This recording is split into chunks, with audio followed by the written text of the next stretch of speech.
Wanted na sa batas at tinahunting na ng PNP ang negosyanteng si Atong Ang na dawit sa missing Sabongeros. Ang palasyo pinamamadali na ang pagtugis sa mga sangkot. Para bigyan ng mukha ang balita, Mobile Journal Julie Baiza. The others, the dedicated teams of the PNP are now on their way to implement the warrant of arrest. Naglabas ng warrant of arrest ang Santa Cruz Laguna Regional Trial Court laban sa negosyanteng si Atong Ang. Dahil ito sa kinaharap niyang kasong kidnapping at serious illegal detention kaugnay ng mga nawawalang sabongero.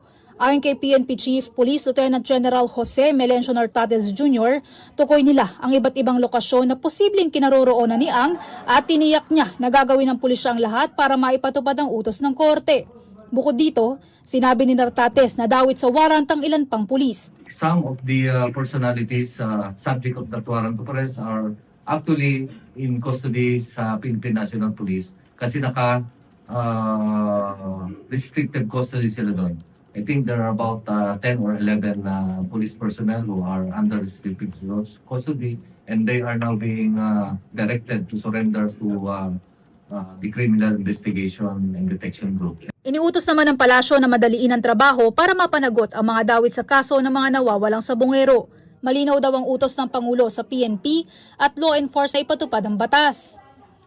Sa ibang usapin, naniniwala ang palasyo na hindi kailangan ng quorum para makapagrekomenda ng kaso sa Ombudsman, ang Independent Commission for Infrastructure. Sa ngayon, si ICI Chairperson Andres Reyes ang naiwan sa independent body. Kasunod yan ang pagbibitiw ni na former ICI Commissioners Rosana Fajardo at dating DPWH Secretary Babe Singson. Sa ngayon po sa aking pagkakatingin ay hindi naman po pwedeng hindi sila or wala silang kakayanan na magrekomenda ng kaso na maaaring maimbestigahan. Kahit sino nga po ay pwedeng magbigay ng anumang rekomendasyon sa ombudsman.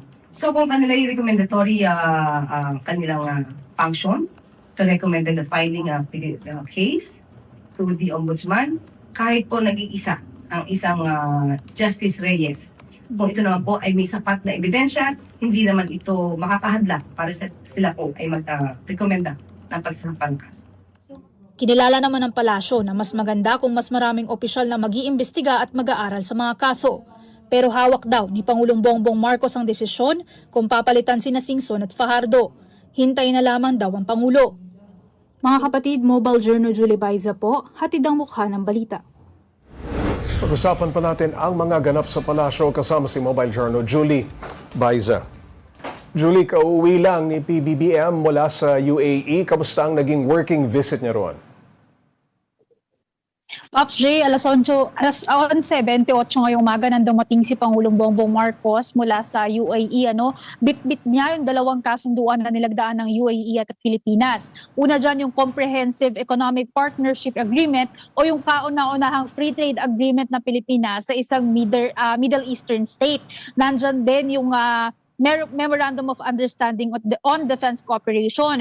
Yung Free Trade Agreement, Pops J, layunin niya na mapababa yung tariff at mapaunlad yung investment flows ng Pilipinas. Ang sabi ng palasyo kanina, inaasahan din daw na mas maraming oportunidad o mga trabaho na magiging available para sa mga Pilipino. Ito na mga defense cooperation, hinihintay natin yung kaukulang government agency para ilatag or ipaliwanag ko ano yung nilalaman ng Memorandum of Understanding. Aside dito sa dalawang to, Pops Shane, nakaharap din ni Pangulong Bongbong Marcos yung Filipino community sa Abu Dhabi. Doon nga sinabi ng Pangulo na sila daw yung dahilan kung bakit mataas yung pagkilala ng ibang bansa sa mga Pilipino dahil daw yan sa masigasig na pagtatrabaho at sa maayos nga na pagseserbisyo ng mga kababayan natin sa ibang bansa. Pops J.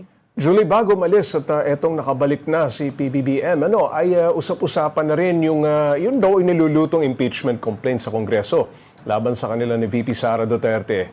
May bagong sagot ba rito ang palasyo?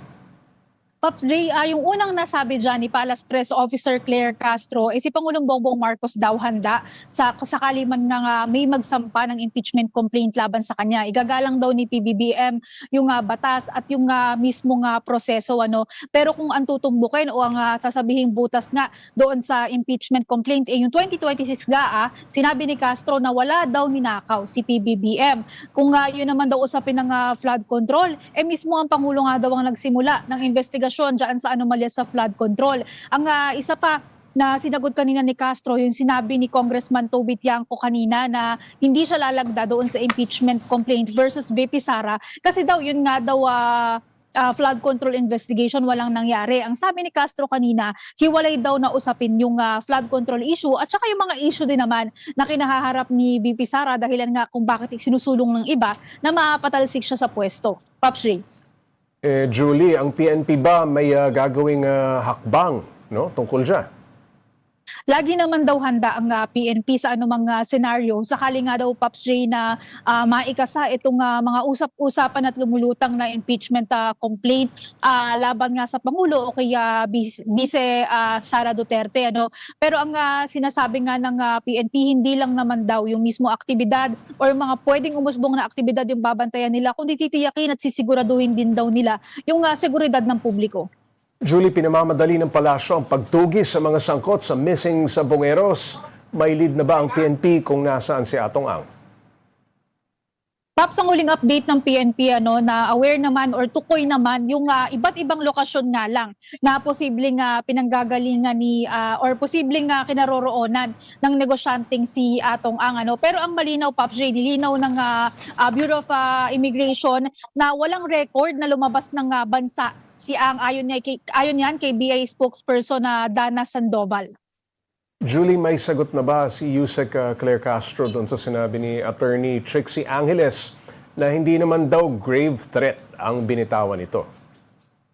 Pops Ray, for context, kahapon nag-pablotter, nag-report si Yusek Claire sa National Bureau of Investigation o sa NBI. Kanina parang sinusupil yung expression through the filing or through doon sa pagre-report. Ang sabi naman ni Yusek Claire, siya nga daw, yung kalayaan din niya sa pamamahayag, yung nais daw na supilin doon naman sa pagpo-post ni Cruz Angeles. And para naman daw doon sa sinasabi na bakit matagal na or marami naman ng mga ibinabatong pangalan sa kanya, ngayon lang siya nag-report sa NBI kasi lumulutang na nga yung iba't ibang tawag kay Yusek Claire before at yung ibang mga social media post. Ang sabi naman ni Yusek Claire, discretion na niya kung sino yung gusto niyang ireklamo or i-report.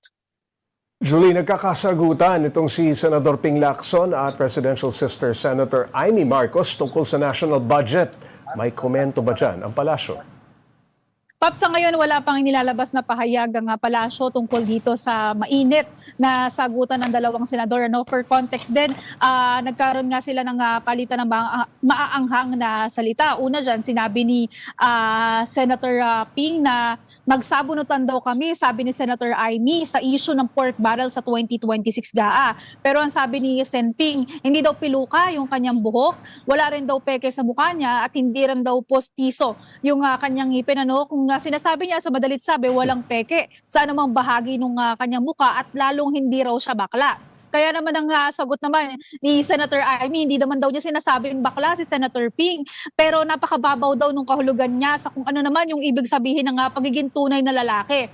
Isa pa sa sinabi niya, wala din naman daw masama, sabi ni Senator Amy, sa pagiging bakla at ganun din daw sa pagpapa-enhance ng kahit ano sa iyong sarili o kahit anong bahagi ng iyong mukha. So, mukhang mahaba-haba pa ito, Pops Ray. Abangan natin kung ano pa yung mga susunod na maging sagutan ng dalawang senador. Alright, maraming salamat. Mobile Journal Julie Baiza.